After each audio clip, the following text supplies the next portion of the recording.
ప్రేమగల తండ్రి, పరిశుద్ధుడైన మా దేవ, మీకు కృతజ్ఞతమైన వందనాలు చెల్లిస్తూ ఉంటున్నాం తండ్రి. ఈ సమయంలో ప్రభా మిమ్మల్ని స్తుతించే భాగ్యం ఇచ్చినాను, మీకు స్తోత్రాలు తండ్రి. జీవం కలిగిన దేవుడు, మహిమ కలిగిన దేవుడు, పరిశుద్ధుడైన దేవుడు అని మీ సంఘంలో ప్రార్థించే బాధ్యత మాకు అనుగ్రహించిన స్తోత్రాలు. దైవవాక్యం ద్వారా కొన్ని మాటలు మాతో మాట్లాడు, మీ స్వరం పింపచేయండి. కావలసిన వారు తీసుకురండి ప్రభా. దేవస్థానం మీటింగ్ జరుగుతుందని ప్రభా, ప్రణింపబడింది, కొంతమంది రాలేకపోతున్నారు ప్రభా. రాగలిగే వారు కూడా రావడానికి అనుగ్రహించండి. సమస్యలు నీటిని తొలగించండి ప్రభా. మీ కృపను కోరుకుంటున్నాం, కనికరించండి. మీ వాక్యం ద్వారా మాట్లాడవలసి మనవి చేస్తూ, మీరే మాట్లాడవలసి మనవి చేస్తూ కృతజ్ఞతాపూర్వకంగా స్తుతులు చెల్లిస్తూ యేసుక్రీస్తు నామమున ప్రార్థించి అడిగివేచున్నాం తండ్రి, ఆమేన్. 2వ కొరింథీ రాసిన పత్రిక 5వ అధ్యాయం కొన్ని మాట మనం చూసుకుందాం. 2వ కొరింథీ రాసిన పత్రిక 5వ అధ్యాయం 10వ వచనం అందరం చదువుకుందాం. 2వ కొరింథీ రాసిన పత్రిక 5వ అధ్యాయం 10వ వచనం. 5 అందరం చదువుదా. ఎందుకనగా తాను జరిగించిన క్రియల చొప్పున అవి మంచివైనా సరే చెడ్డవైనా సరే దేహముతో జరిగించిన వాటి ఫలమును ప్రతివాడు పొందినట్లు మనం అందరము క్రీస్తు న్యాయపేద ప్రత్యక్షము కావలయును. ఇక్కడ అపోస్తలుడైన పౌలు చెబుతున్న మాట మనకు జ్ఞాపకం వస్తారు. తాను జరిగించిన క్రియలు, ఏ మానవుడైతే మరి ఆ క్రియలు ఎలాంటి క్రియలు అంటున్నాడు? మంచివైనా సరే చెడ్డవైనా సరే అవి మరి దేహముతో జరిగించిన వాటి ఫలం. మంచి చేస్తే మంచి ఫలం పొందుతాం, చెడు చేస్తే చెడు ఫలం పొందుతాం. ఇవి పొందడానికి కొరకై ఈ క్రీస్తు న్యాయపీఠం ఎదుట మనం ఏం కావాలన్నాడు? ప్రత్యక్షము కావాలి. అంటే ప్రతిదానికి మనం ఏం చేయాలంటే లెక్క చెప్పవలసిన వారంగా ఉంటున్నాం. జీవితంలో దేవుడు మనల్ని ఇక్కడ సృజించింది తన కొరకే, రక్షించింది తన కొరకే, తన బిడ్డలుగా చేసుకున్నాడు. అయితే మన జీవితంలో ప్రతిదానికి మనము లెక్కను చెప్పవలసిన వారంగా, అంటే జీవితము మరి దేవుడు అడుగుతాడు, ఎలాగ జీవించాలో, నా కొరకు ఎలాగ జీవించావు, మరి ఎలాగ నువ్వు నడుచుకున్నావు, నీ ప్రవర్తన ఎలాగుంది అనేది మనం ప్రభు ఎదుట ప్రత్యక్షము కావాలి అనే మాటలు చూస్తాం. చూడండి, హెబ్రీ పత్రిక 4వ అధ్యాయం 13వ వచనం చదవండి ఎవరైనా. 4:13. ఆయన దృష్టికి కనబడని స్పష్టము ఏదీ లేదు, ఆ దేవునికి కన్నులకు సమస్తం మరుగు లేక పేటగా మనం ఎవరికి లెక్క చెప్పాలి. కాబట్టి మనం ఎవరికి లెక్క చెప్పాలా? కుటుంబంలో మనం చూస్తే అధికారంగా ఉంటారు. అధికారం, తల్లి, తండ్రి, అన్న, ఇలా అధికారంగా ఉంటారు. మరి పిల్లలైన వారు ఏం చేస్తారంటే ఆ అధికారమైనటువంటి, అంటే కుటుంబపు అధికారులకు దేనికైనా లెక్క చెప్పాలి. డబ్బు ఇచ్చినావు అనుకో, ఎంత ఖర్చు చేసినారు, ఏం కథ అనే లెక్క చెప్పాల్సి వస్తుంది. మరి చిన్న విషయంలో అన్ని కూడా మనము లెక్క చెప్పాలి. మరి దేవుడు కూడా మన జీవిత విషయంలో ఏమడుగుతాడు? లెక్క అడుగుతాడు. ఏమిటి ఆ లెక్క? దేవుడు అడిగే లెక్క ఎలా ఉంటుంది? అది మనం మనం అంతగా ఆలోచించాం. కానీ ప్రతిదానికి అక్కడ మాట ఉంది, మనం ఎవరికి లెక్క చెప్పవలసి ఉన్నదో. ఎవరికి లెక్క చెప్పాలా? దేవుడికి లెక్క చెప్పాలి. దేని విషయమై లెక్క చెప్పాలా? మన జీవిత విషయమై లెక్క చెప్పాలి. మరి ఇంకా దేని విషయం లెక్క చెప్పండి? జీవితంలో దేవుడు మనకు అనుగ్రహించిన వాటి విషయమే మనం లెక్క అప్పజెప్పవలసిన వారంగా ఉండాలి. దేవుడు ప్రతిదీ అడుగుతాడు. మనుషులైనా, నేనైనా, మీరైనా ఏమవుతాడంటే మర్చిపోతాం. కానీ దేవుడు మర్చిపోడు. జీవితంలో ఏం చేస్తాడు చెప్పు? లెక్కేస్తాడు. నేను ఈ వ్యక్తికి నా జీవితం అనుగ్రహించాను, ఈ వ్యక్తికి నేను ప్రత్యక్షపరుచుకున్నాను, ఈ వ్యక్తి జీవితంలో నేను రక్షకుడని తెలుపుకున్నాను, ఈ వ్యక్తి జీవితం నేను ఇందుకొరకే సృజించాలని ఈ వ్యక్తికి తెలిపినప్పుడు ఆ వ్యక్తి తన జీవితంలో మరి ఇష్టం వచ్చినట్టుగా జరిగే పరిణామం ఏంటంటే శిక్ష. ఏది శిక్ష మన జీవితంలో, అది మనం జ్ఞాపకం చేయాలి, లెక్క చెప్పాలి ప్రతిదానికి. బైబిల్ గ్రంథంలో ఉంది, ఒకడు మరి 1 దేనారాలు, ఒకడు 2 దేనారాలు, 5 దేనారాలు ఏం చేశాడు దేవుడు, మరి ఒక అధికారి ఆ పనివారికి అప్పచెప్పేశాడు. 1 దేనారం తీసుకున్నవాడు ఏం చేశాడు, 2 దేనాలు తీసుకున్నవాడు, 5 దేనాలు తీసుకునేవాడు, 5 దినాలు తీసుకున్నవాడు ఏం చేశాడంటే దానితో వ్యాపారం చేశాడు. నాకు 5 ఇచ్చాడు కదా, కాబట్టి నా యొక్క యజమాను రాకమునిపై నేను 5 సంపాదించాలనుకొని వ్యాపారం చేశాడు. వ్యాపారం చేసి ఏం చేశాడు, అతను రాకమునిపే మరి ఆ 5 సంపాదించాడు. 5 5 15. ఇంకోటి చేశాడు, 2 తీసుకున్నవాడు 2 దినాలు, వాడే చేశాడు. 2 దినాలు తీసుకున్నవాడు ఏం చేశాడు, వాడు కూడా కష్టపడి 2 దినాలు ఎంతైనా మొత్తాన్ని మాత్రం యజమానుడు ఇచ్చాడు కాబట్టి 2 దినాలు తీసుకుని 2కి 2 సంపాదించాడు. 1 తీసుకున్నవాడు ఏం చేశాడంటే వానికి 1 ఇచ్చాడు దేవుడు, 1 ఇచ్చాడు. అయితే ఆ 1ని కూడా వాడు ఏం చేయలేకపోయాడంటే మరి కష్టపడలేకపోయాడు. దాని గురించి లెక్క చెప్తాడని అనుకోకుండా నాకు 1 ఇస్తాడా, నాకు ఇంతే ఇస్తాడా అనుకొని ఆ ఒక్కదాన్ని, ఆ 1 దినాలను ఏం చేశాడంటే భూమిలో పాతిపెట్టాడు. చూడండి, రానే వచ్చాడు యజమానుడు. ఏడరా ఎక్కడెక్కడ ఉన్నారంటే అందరూ వచ్చారు, 2 3 వచ్చారు. అయ్యా ఇదో నువ్వు నాకు అప్పచెప్పినా, ఇదో నాకు తీసుకున్నా. అయితే 1 తీసుకున్నాడు, ఏం చేశాడు, వచ్చాడు. వచ్చి అయ్యా నువ్వు విత్తని తోట పోయేవాడవు, పంట కోయివాడవు, కాబట్టి నువ్వు కఠినుడు జరిగినా అని తెలుసుకొని నీకే ఇచ్చేద్దాంలే అనుకుని నేనేం చేశాను, భూమిలో పాతిపెట్టాను. అప్పుడు యజమానుడు కోపం వచ్చింది, రే నేను చెప్పింది నువ్వు చేసింది, కనీసము నీవు ఈ యొక్క ఒక్క దేనారనైనా సాహుకారుల దగ్గర వేరే వాళ్ళ దగ్గరికి ఇచ్చింది, అక్కడి నుంచే నేను తీసుకునింది కదా, నీకు ఇచ్చింది నేను వచ్చేంత పర్యంతం ఏమైపోయిందంటే నష్టము. అంటే నీకు ఇచ్చిన దానివల్ల నాకు ఎటువంటి లాభము లేదు. ఇది మనం గుర్తించాలంటే మన జీవిత విషయమే లెక్క అడుగుతాడు. ఇప్పుడు మన జీవితము మన ఇష్ట ప్రకారంగా జీవించినామనుకో, అది ఏమవుతుంది, దేవుడికి లెక్క చెప్పాల్సిన పరిస్థితి. అదే మన జీవితాన్ని దేవుడి ఇష్ట ప్రకారం నడుస్తే దేవుడికి లెక్క చెప్పాల్సిన అవసరం లేదు, ఘనతను మనము పొందుతాం. అయితే ఈ లోకంలో మనం ఎట్లా జీవిస్తున్నామంటే మన ఇష్ట ప్రకారంగా జీవిస్తాం. దేవుడు అనేటువంటి వ్యక్తి ఆయన ఉన్నాడు, ప్రతిఫలమిస్తాడు, ప్రతిదానికి మనకు లెక్కడుగుతాడు.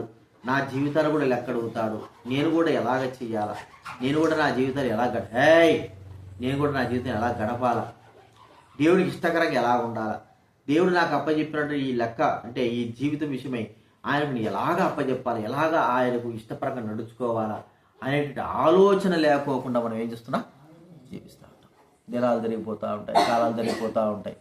ప్రభువు మరి మనకు ఇచ్చిన ఈ లెక్క విషయమై ఆలోచన లేకపోవడం అనేది దురదృష్టకరము. ఒకసారి మనం గుర్తించాం, మనం దేనైనా ఎవరికైనా అప్పచెప్పితే దాని నుంచి మనం ఎంతో ఆశిస్తాం కదా. దేవుడు ఈ లోకంలో మన జీవితాన్ని మనకు అప్పచెప్పాడు, రక్షించాడు, మన ఆత్మను రక్షించాడు, మనం కాపాడాడు, మనల్ని ఆయన మరి కృప చూపాడు. మరి మనము ఆ దేవునికి ఏ విధానం లెక్క చెప్తుంటాం? ఒక దినాన్ని లెక్క చెప్పాలి. అంటే లెక్క అంటే ఏంటంటే ఎలాగ జీవించావు, నీవు పరిశుద్ధంగా జీవించావా, పవిత్రంగా జీవించావా, లేకపోతే నీ ఇష్ట ప్రకారం పాపంలో జీవించావా, లేకపోతే దేవుని అడ్డబెట్టుకొని లేకపోతే నువ్వు ముసుగులో జీవించావా, ఎలాగ జీవించావు? వీటన్నిటికీ నీకుంది డేవిడ్, నీ గుండె పగులుతుంది, శబ్దం చేయదు. వీటన్నిటికీ మనం ఏం చేయాలా? లెక్క చెప్పవలసిన వారంగా ఉన్నప్పుడు మనము భయపడవలసిన వారంగా ఉంటున్నాం. భయపడాలి. మరి ఎంతోమందికి వాళ్ళకి లేదా వీళ్ళకి లేదా ముఖ్యం కాదు, కానీ మన జీవిత విషయమే మనమేమి లెక్క చెప్పుకోవాలి. మన విషయమే మనము ఏం లెక్క చెప్పాలి? అందరితో మనకు అనవసరం, అందరితో మనమే అందరితో మనకు అవద్దు, అందరితో మనకు వద్దు. మన విషయమై మనము దేవుడి ఎదుట ఎలాగ నిలబడాలి. నిలబడినప్పుడు మనకు అప్పచెప్పిన మన జీవిత విషయమై మనం ఏమని సమాధానం చెప్పుకుంటాం, ఎలాగ ఆ సమాధానం మనము గుర్తు చేసుకుంటాం. ప్రభు మనతో మాట్లాడుతూ ఉంటాడు. ప్రభు మనతో మాట్లాడినప్పుడు మనం ఒకసారి గుర్తించుకోవాలి, ప్రభువా నన్ను క్షమించు ప్రభువా, నేను నా జీవితం విషయమై సమాధానం చెప్పుకోలేని వాడుగా ఉంటున్నాను. మరి నేను నా జీవితం విషయమై నా ఇష్ట ప్రకారంగా జీవించిన వాడుగా ఉంటున్నాను. నా ఇష్ట ప్రకారంగా అంటే లెక్క చెప్తాడని అనే తలంపు మన హృదయాల్లో లేకపోవడం అనేది మనము గుర్తించాలి. చూడండి, ఒక మాట మనం గమనిస్తే న్యాయాధిపతుల గ్రంథం మనకు తెలిసిన మాటలే 14వ అధ్యాయం. 14వ అధ్యాయం.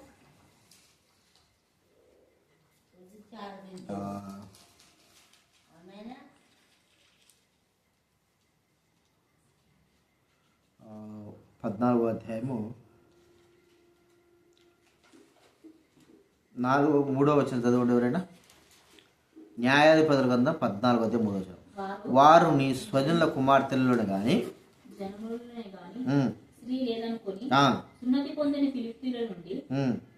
కన్యకను తెచ్చుకుంటూ అందుకు సంసోను ఆమె నాకు ఇష్టమైనది కనుక ఇక్కడ తల్లిదండ్రులు హెచ్చరిస్తా ఉన్నారు. ఏమని? సంసోను విషయం గమనిస్తే సంసోను మరి బలాఢ్యుడుగా పుడతాడు.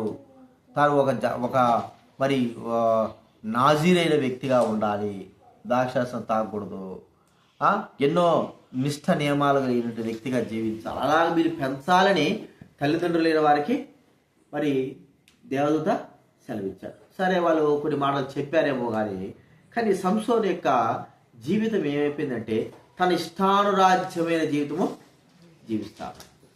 దేవుని గ్రంథంలో చెప్పబడింది ఏంటంటే ఫిలిష్తీయులతో కానీ వాళ్ళ అన్యజనులైన వారిని ఎవరిని కూడా వివాహము వారితో సంధి చేసుకోకూడదు, వారితో బియ్యం అందకూడదు, వారికి దూరంగా ఉండాలని దేవుడు వాక్యము సెలవిస్తాడు. అయితే సంసోను ఎలాగ జీవించాడంటే తన ఇష్టం వచ్చినట్లుగా జీవించడం ఇక్కడ మనము గుర్తిస్తూ ఉంటున్నాం. తన ఇష్టమైన జీవితం, అది ఏదైనా సరే తన ఇష్టం, తనకు ఏది మంచిది అనిపిస్తుంది అట్లా. అంటే తల్లిదండ్రులు చెప్పిన మాట కాదు, కానీ తనకిష్టమైన రీతిలో తన జీవితాన్ని జీవించాడు.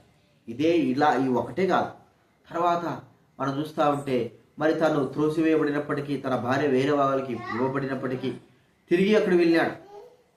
ఎంతో నష్టం కదా. ఢిల్లీల దగ్గరికి వెళ్తున్నాడు, మరో స్త్రీ దగ్గరికి వెళ్తున్నాడు. ఇలాగా తన జీవితానంతా కూడా ఏం చేశాడు? నాశనము చేసుకున్నాడు.